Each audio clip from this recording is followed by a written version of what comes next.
Yo, y'all know what it is. Y'all know what it ain't. Photo for the Mets. From this footage, you can clearly see a lot of rumors that was being spread can be debunked. As far as him being shot in the chest 15 times. Well, I guess you really can't tell how many times a person was shot from this video.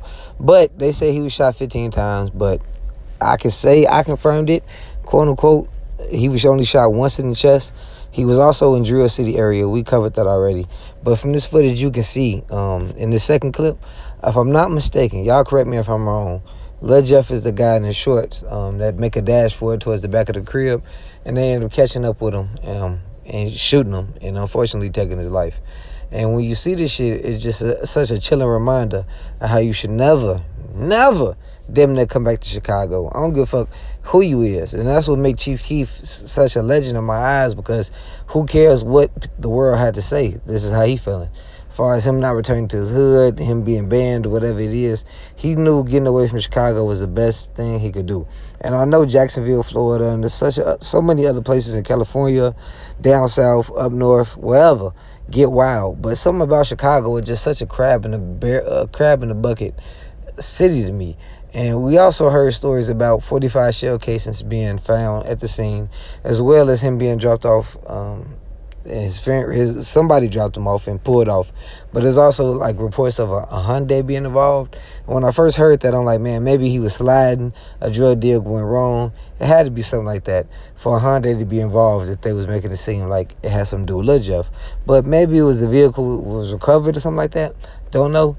But it's just so much shit that's going on. But with these videos confirm it, that bro was out there not really thinking about the type of face he was. And it go back to the T-Slick situation. Doo-Wop told him, I wish you would know or would have known how big you actually was. Because he told him in the messages, stop moving a certain way, go home, stay in the crib, do certain shit like that. And he felt like as if T-Slick wasn't taking his status as serious as other people do.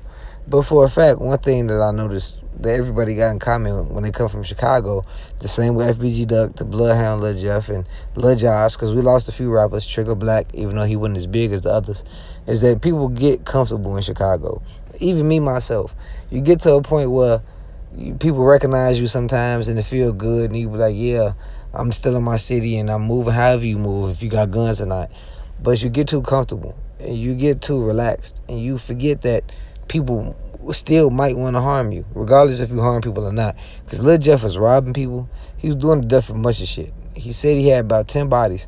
So when all that shit comes, backlash. And the backlash usually come from ops.